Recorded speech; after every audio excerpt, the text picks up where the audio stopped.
성경의 시편이라는 책은 성경의 다른 책들과는 다르게 우리에게 감동을 주는 책이라고 말할 수 있습니다. 대개 성경에 있는 다른 하나님의 말씀들은 우리에게 교훈을 주로 줍니다. 물론 그 안에 우리가 때로는 마음에 감동받고 또 마음에 꼭 와닿는 말씀이 있지만 성경의 다른 부분에 있는 말씀들은 우리들에게 주로 교훈과 하나님의 마음에 대해서 알려준다라고 한다면 시편에 있는 이 말씀들은 우리 앞서서 신앙생활을 했던 우리 신앙의 선배들의 신앙의 고백이고 또 그들이 하나님 앞에 올려드렸던 찬양을 담고 있습니다. 시편을 읽다 보면요, 우리가 사는 상황 가운데 꼭 맞는 말씀들이 어떻게 그렇게 많은지 모릅니다. 하나님 앞에 감사할 것이 있을 때, 하나님 앞에 감사할 것이 있을 때 우리가 때로 시편을 보면 정말로 마음 가운데 나오는 찬양과 기쁨이 표현되는 것을 볼 수 있고요. 또 때로는 우리가 살면서 정말 힘들고 어려울 때, 그래서 하나님 앞에 정말 간절히 고백할 것이 있을 때 시편을 보면 그와 같이 마음속에서 깊이 끌어내서 하나님 앞에 간절히 아뢰는 그런 기도들이 있는 것을 보게 됩니다. 그뿐만 아닙니다. 시편은 우리가 지금 예배를 드리는 때 드리는 찬양과 같이 각각 예식이나 절기에 맞게끔 하나님을 찬양하는 것이 있는 것을 보게 됩니다. 가령 찬양대가 예배 시작할 때 우리 임예송, 묵도송을 하고 또 마지막에 축도 끝난 다음에 찬양을 하고 또 우리 모두가 예배 시간에 맞추어서 또한 우리가 찬양을 드리는 것 같이 예배와 예식과 절기에 맞추는 찬양들도 이 시편은 담고 있다라는 겁니다. 그래서 시편은 우리 마음 가운데 다른 성경 말씀들보다 훨씬 더 감동을 주고 따뜻하게 해주는 그러한 하나님의 말씀이라고 우리가 이야기를 할 수 있습니다. 오늘 시편 67편 우리가 함께 읽은 말씀 역시 그냥 이 말씀이 아니라 이 말씀의 배경이 있습니다. 이 말씀은 백성들이 예배를 드리는 사람들이 하나님 앞에 나와서 예배를 드릴 때, 제사를 드릴 때 화답하는 노래로 불렀던 것이다 라고 알려집니다. 뭐에 대해서 화답했던 것인가 하면 오늘 말씀 1절에 있는 것을 사실은 우리에게 전체적으로 알려주는 한 성경의 구절이 있습니다. 민수기 6장 22절에서 27절 말씀을 보면 이러한 말씀을 성경은 기록하고 있습니다. 여호와께서 모세에게 말씀하여 이르시되 아론과 그의 아들들에게 말하여 이르기를 너희는 이스라엘 자손을 위하여 이렇게 축복하여 이르되 여호와는 내게 복을 주시고 너를 지키시기를 원하며 여호와는 그의 얼굴을 내게 비추사 은혜 베푸시기를 원하며 여호와는 그 얼굴을 내게로 향하여 드사 평강 주시기를 원하노라 할지니라 하라. 그들이 이같이 내 이름으로 이스라엘 자손에게 축복할지니 내가 그들에게 복을 주리라. 아멘. 이 말씀 오늘 시편 67편의 1절에 있는 것 같이 하나님은 우리에게 은혜를 주사 복을 주시고 그의 얼굴빛을 우리에게 비추소서 라는 것과 연결되는 것으로 제사장들, 모세에게 일렀던 이 말씀대로 제사장들이 제사 가운데, 오늘날로 얘기하면 예배 가운데 이와 같이 축복을 빌면 그러면 백성들이 그렇게 될 것입니다. 우리에게 그 축복이 임할 것입니다. 라고 화답하면서 불렀던 찬양이 시편 67편이라는 겁니다. 이스라엘 제사장에게는 축복권이 있었습니다. 오늘날 예배 끝날 때 목사님들이 기도하는 축도의 기원이 바로 이것입니다. 예배를 마칠 때 목사님들이 축도, 축복의 기도를 하는 것은요, 그냥 임의대로 하는 것이 아니라 하나님께서 백성들을 향하여 이와 같이 빌라 라는 그 말씀대로 하나님의 명령대로 따를 뿐이고, 그리고 민수기 6장 27절 끝말씀에 있는 것 같이 그들이 이같이 내 이름으로 이스라엘 자손에게 축복하면 내가 그들에게 복을 줄 것이다 라는 하나님의 말씀이 이루어지는 현장이 되어진다는 겁니다. 그러니까 오늘 시편 67편은요 우리의 예배 상황 가운데 맞춰보면, 제가 목사님이 마지막에 축도한 다음에 찬양대가 마지막 그 축도의 응답과 패회송을 하는 것과 같은 그러한 노래, 그러한 찬양, 그러한 고백이라고 말할 수 있다라는 겁니다. 세상 사람들은 우리 믿는 사람들이 복이라는 것에 이야기를 하면요, 노이로제 반응을 보입니다. 아니, 믿는 사람들이 어떻게 복밖에 몰라? 그래서 기독교는 기복신앙인가 봐. 기복신앙이야. 안 돼요. 때로는 이 이야기를 듣고 신앙생활하는 우리 교회 안에 있는 우리들도 복에 대해서 이야기하는 것이 뭔가 잘못하는 것이냐 생각할 때가 있습니다. 기복신앙이라는 것은 그런데 우리가 지금 보는 것과는 좀 다릅니다. 기복신앙이라는 것은 복받는 것만 목적으로 삼는 신앙을 말합니다. 우리의 신앙의 대상인 하나님과 그의 뜻은 외면하고 제쳐놓고 하지 않고 오로지 복받는 것에만 치우친 것을 사실 기복신앙이라고 한다라는 겁니다.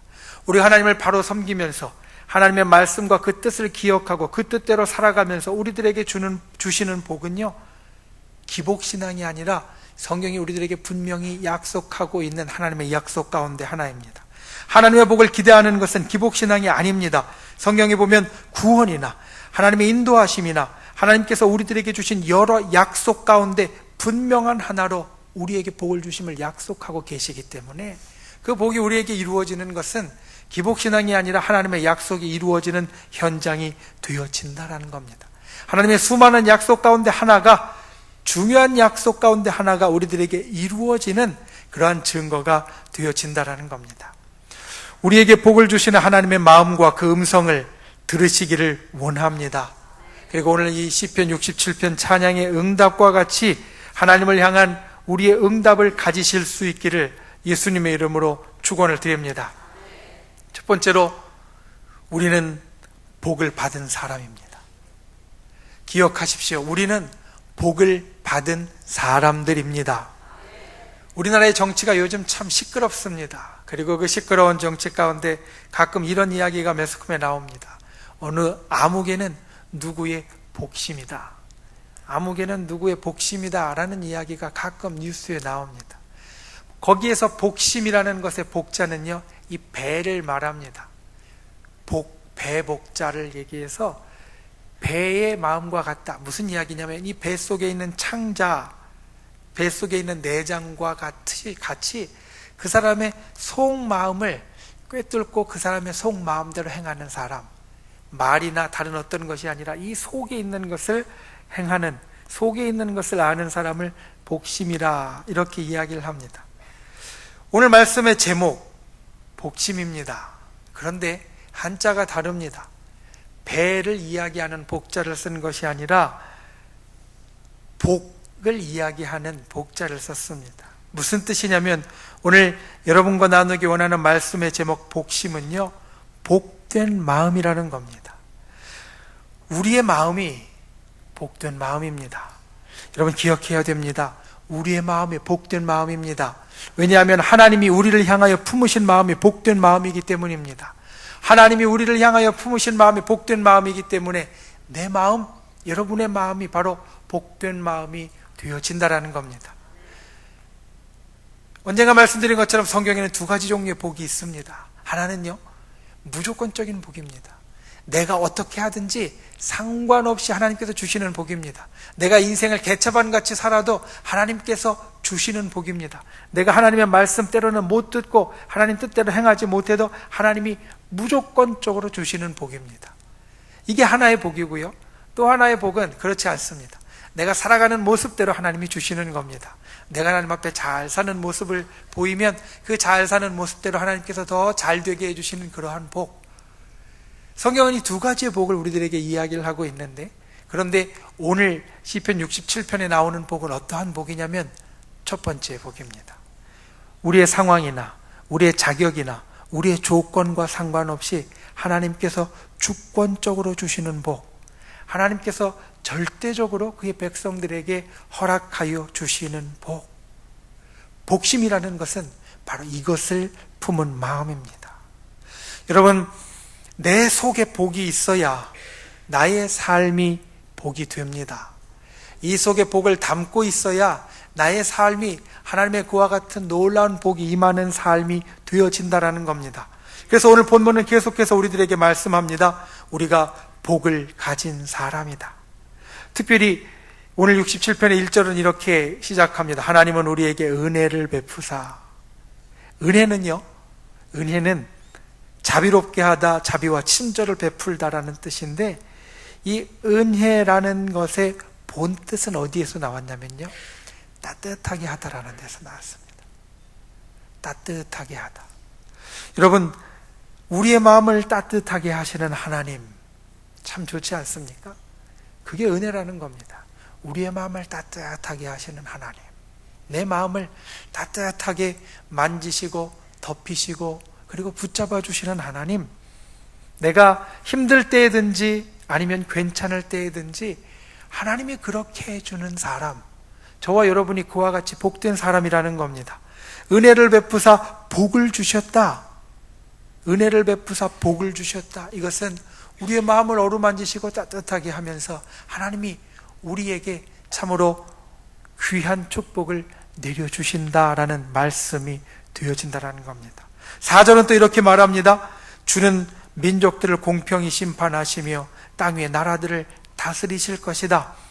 주께서 공평하게 심판하시고 땅 위의 모든 나라를 다스린다라는 것, 그것은 바로 하나님께서 우리들에게 복을 주신다라는 증거입니다. 우리에게 복을 주시는데 하나님이 그냥 주시는 것이 아니라 세상의 모든 것을 다스리시는 하나님, 세상의 모든 것을 그 하나님의 손 안에서 움직이시는 하나님, 그 세상의 모든 것을 통하여서 우리들에게 하나님의 복이 임하게 되고 우리들에게 하나님의 복이 넘치게 되어진다. 그리고 또 오늘 말씀 6절과 7절은 이렇게 이야기합니다. 땅이 그의 소산을 내어 주었다. 하나님이 우리에게 복을 주시리니 땅의 모든 끝이 하나님을 경외할 것이다. 하나님의 복이 단순히 우리의 마음에만 있는 것이 아니라, 우리의 심령에만 있는 것이 아니라 우리가 살아가는 이 땅에서 직접적이고 결정적으로 누리게 되어진다는 겁니다.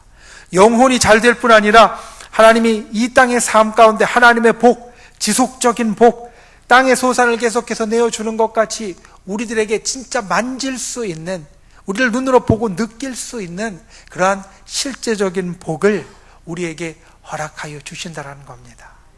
저와 여러분이 이와 같이 복된 사람인 것을 볼 수 있기를 원합니다. 느낄 수 있기를 원합니다.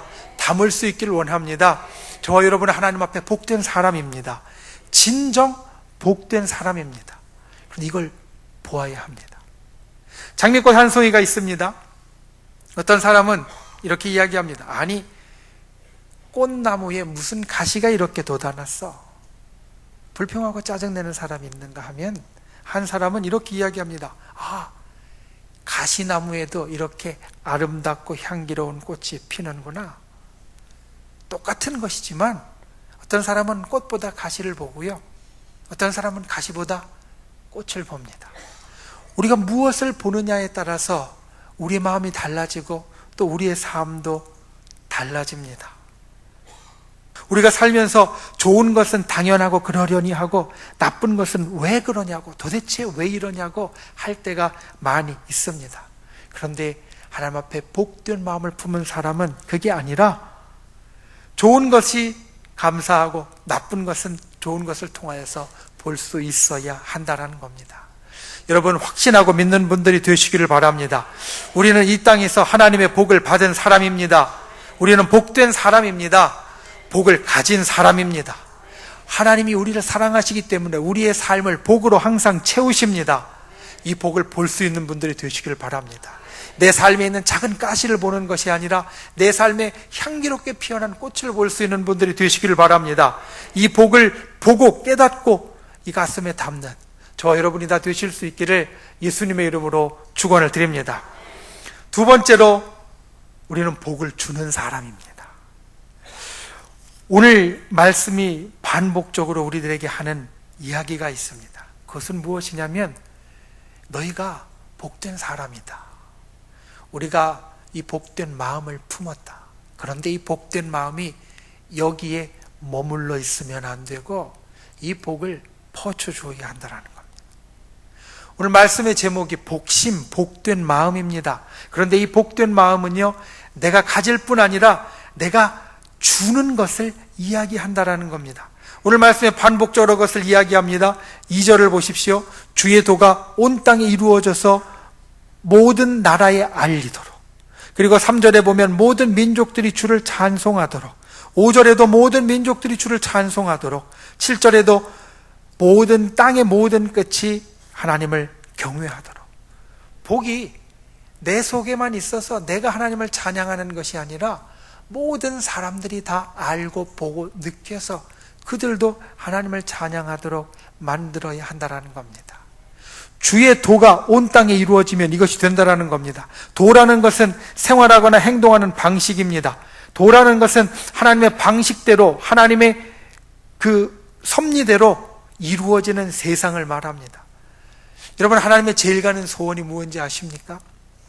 그것은 모든 사람이 구원받는 것입니다. 하나님이 이 땅에 있는 모든 사람들을 다 사랑하신다라고 성경은 말합니다.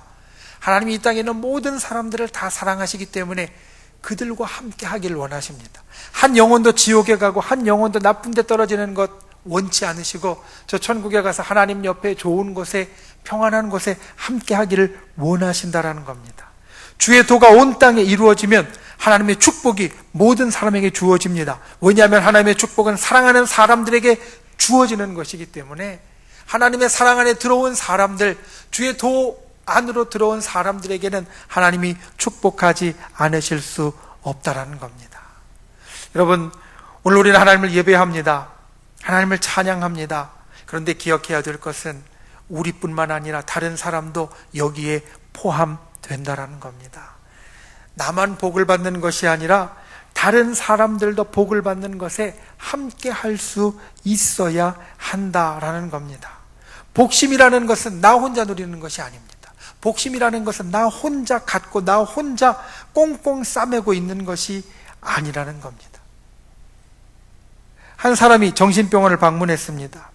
중요한 사람이기에 그 정신병원의 원장이 앞장서서 이 사람을 안내를 했습니다.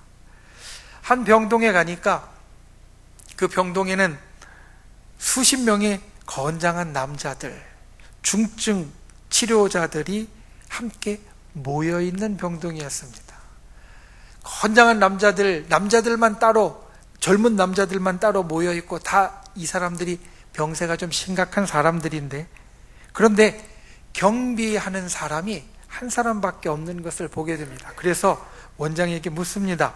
원장님, 여기 이 수많은 건장한 남자들이 있는데 경비원이 하나이면 위험하지 않습니까? 혹시 이 환자들이 힘을 합해서 폭동이라도 일으킨다면 금방 이 사람들 병원 빠져나가지 않겠습니까? 그렇게 이야기를 하니까 이 원장 선생님이 빙그레 웃으면서 대답을 합니다. 아니요, 위험하지 않습니다. 정신병 환자들은 힘을 합하는 일이 거의 없습니다. 왜냐하면 자기만 생각하기 따름입니다. 자기만 생각하기 때문입니다. 무슨 이야기냐면 수십 명의 건장한 청년들이 있어서 경비원 한 명 쉽게 사실은 제압할 수 있지만 이 병이 중한 사람들은 다른 사람들은 생각 못하고 자기만 생각하기 때문에 힘을 합하는 일이 없다라는 겁니다. 여러분, 우리는 어떻습니까? 하나님 앞에 복을 받는 자가 되었을 때 그것을 혹시 이 사람들 같이 나만 생각하는 사람이 되지 않습니까? 그런데 하나님은 그것을 우리에게 원하시지 않는다라는 겁니다. 하나님의 백성에게 주시는 말씀이 그게 아니라는 겁니다. 하나님의 복을 받은 사람은 그 복된 마음을 나 혼자만 품고 있는 것이 아니라 그 복된 마음을 다른 사람들에게 나누어 줄 수 있어야 한다라는 겁니다. 내 옆에 있는 사람들, 내 주위에 있는 사람들, 그리고 때로는 하나님을 알지 못하는 사람들에게까지도 그것을 전달해 줄 수 있어야 한다라는 겁니다. 그렇게 되면 그 사람들도 하나님을 믿게 됩니다. 그 사람들도 하나님을 인정하게 됩니다. 그 사람들도 하나님을 찬양하게 되어진다라는 겁니다. 성경에 보면 그와 같은 경우가 있습니다. 아브라함의 아들 이삭이 흉년이 들어서 남의 땅에 갔습니다. 하나님을 알지 못하는 사람들 틈으로 들어갔습니다. 그랄 땅에 가서 아비멜렉이라는 사람에게 땅을 좀 얻어서 경작을 했습니다. 그런데 어떻게 됐냐면 창세기 26장에 보니까 이삭이 그 땅에서 하는 것마다 다 잘 됐습니다. 농사 지으면 그 농사가 아주 큰 결실을 맺게 되었고 가축들도 많이 늘어나게 되었고 우물을 파면 파는 곳마다 물이 터져 나왔습니다. 그랬더니 어떤 일이 있었냐면 그랄 왕 아비멜렉이 하나님을 모르는 이 이방 사람이 창세기 26장 28절과 29절에 보면 여호와께서 당신과 함께 하시는 것을 내가 본다. 당신은 하나님께 복을 받은 사람이다. 이렇게 하나님을 찬양하는 것을 창세기 26장은 우리들에게 일러준다는 겁니다. 우리가 복을 받고 그 복을 흘려주는 사람이 되었을 때 세상 사람들도 하나님을 보게 됩니다. 그리고 하나님께 함께 찬양하고 영광을 돌리는 존재가 되어진다라는 겁니다. 기억하십시오. 저와 여러분은 복의 통로입니다. 복의 통로입니다. 이 복된 마음은 나 혼자만 담고 있는 것이 아니라 다른 사람에게 흘려주는 복의 통로가 되어진다는 겁니다. 통로가 막히면 어떻게 됩니까? 그 관이 터져버립니다. 배수구가 막히면 어떻게 됩니까? 물이 역류해서요 그냥 솟구쳐 나옵니다. 우리의 복의 통로가 막혀버리면 우리가 한정없이 하나님의 복을 담을 수 있게 되는 것이 아니라 우리가 복의 통로로서 터지게 되고 또 역류하게 되고 잘못되어지게 된다는 겁니다. 우리에게 온 복은 하나님께서 우리를 사랑하셔서 주셨을 뿐 아니라 우리 주위에 있는 모두를 위하여서 주신 것이다. 기억하는 분들 되시기를 바랍니다. 복심이라는 것은 복을 내 마음에 담을 뿐만 아니라 내가 다른 사람들에게도 복을 흘려주는 자가 되었을 때 복심이라는 것을 기억하는 분들 되시기를 바랍니다. 저와 여러분이 진정 복을 주는 사람, 하나님의 복의 통로가 될 수 있기를 예수님의 이름으로 축원을 드립니다. 말씀을 맺습니다. 저와 여러분은 하나님의 복을 받은 사람입니다. 인생이 힘들고 어렵고 괴롭고 때론 가시가 있어도 기억하십시오. 그리고 분명히 믿으십시오. 확신하십시오. 우리는 하나님의 복을 받은 사람입니다. 하나님은 사랑하는 하나님의 자녀들에게 넘치는 복을 부어 주십니다. 하나님께서 주시는 복을 아멘으로 화답하고 받을 수 있는 오늘 이 시편 67편의 사람들이 되실 수 있기를 예수님의 이름으로 축원을 드립니다. 그리고 두 번째로 우리가 복을 받은 사람이면 내 속에 담고 끝나는 것이 아니라 이 복을 주는 사람이다. 복을 퍼뜨리는 사람이다. 이것을 기억하는 분들 되시기를 바랍니다. 특별히 우리 주변에는 하나님의 복이 필요한 사람들이 많이 있습니다. 우리가 다음 주에 1113 생명축제를 합니다. 생명축제는요 사실 다른 게 아닙니다. 우리가 가진 생명을 나누어 주자라는 겁니다. 우리가 가진 복을 나누어 주자라는 겁니다. 특별히 내 주변에 내가 정말 아끼고 좋아하는 사람들, 이 복을 나 혼자 갖기는 너무 아까운 사람들, 나의 가족이나 아주 가까운 친지나 내 주변에 정말 사랑하는 이웃들에게 우리가 이 복을 나누어 주자라는 겁니다. 이 복을 나누어 줄 때 우리가 하나님의 복의 통로로서 역할할 수 있습니다. 하나님의 복의 통로로서 세워질 수 있습니다. 복이 날마다 신선한 복이 우리를 통하여서 퍼쳐나갈 때 그 복이 내게는 아무것도 아닌 것이 아니라 내게도 생명과 그리고 더욱더 놀라운 기적의 역사로 임하는 줄 믿습니다. 우리가 그와 같은 복을 주는 사람, 복의 통로로서 하나님 앞에 서는 그러한 저와 여러분이 다 되실 수 있기를 예수님의 이름으로 축원을 드립니다.